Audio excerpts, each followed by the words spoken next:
Depth of field is a camera feature where objects are blurred based on their distance from the camera. This is so commonly seen in TV shows and movies that our eyes have just become adapted to it. And we use depth of field to control where the viewers are looking. Let's say we have the subway scene here. Everything pretty much looks the same as far as blur is concerned. But what if, for example, we blurred the background, the subway? Then that would put more attention on our subject. Or perhaps maybe this person is just an extra in the movie and he has nothing to do with the plot whatsoever. Maybe there's some kind of clue to a murder or something like that written on the subway wall, in which case we might want to blur the guy and keep the subway sharp. Thankfully, Adobe has actually made this quite easy for you to play with depth of field here in After Effects. I have this camera here. I'm going to double click it to open its settings. As we'll see momentarily, we could just as easily do this in the timeline panel, but I think it's a little bit easier to do it this way. So I'm just going to go ahead and enable depth of field and click OK. Then I can open up my camera settings, open up camera options, and here we have depth of field. So this is where we could have gone to turn it on as well. The focus distance is perhaps the most important component of creating depth of field. The focus distance is the distance from the camera that pixels will remain sharp. Now, as we start playing around with this, we'll have a hard time seeing what is getting blurry and what doesn't get blurry. And it doesn't help that as we scrub, we don't get a live update really of the blur being added.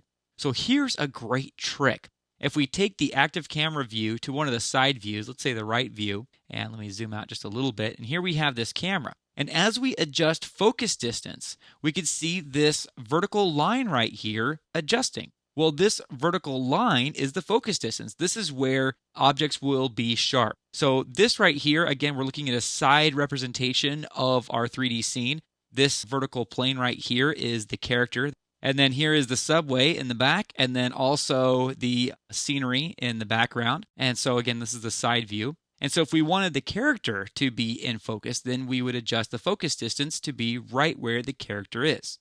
Now let's change the view from right back to active camera and zoom in a little bit closer here. If we take the depth of field off and then on again, we're still not seeing much of a difference. So what we're going to do is increase the blur level to a ridiculous amount just for the purposes of this example so that as you're looking at this movie, you can tell what's going on here. And we also might want to increase the aperture, which increases the blur. Now I realize that sounds a little bit quirky if you have a camera background. With video cameras and also with still cameras, the aperture typically is mainly used to control the amount of light coming in. So typically if you open up the aperture, you're letting more light in and it changes the exposure. In this case, it's not like that. Apertures on cameras also have a kind of secondary feature where they control the depth of field. Here in After Effects, that's the only thing aperture affects is the depth of field. But now with aperture and blur level really high, even watching this tutorial online, you still should be able to see how it's blurred our background, and that instantly draws our eyes to the character and not the subway background. If we take depth of field off, you can see a big difference in clarity between the before and the after. Of course, we could even make this more crazy and ridiculous if you wanted to, but at that point it starts to look kind of fake. So I'm just going to leave this set to about 300-ish and leave my aperture to about 90 pixels or so. Now, this kind of works like the human eye a little bit as well. I mean, if we had our focus on this guy, then I don't know if the background necessarily be blurry, but it wouldn't be really in sharp focus. It'd be in our peripheral vision.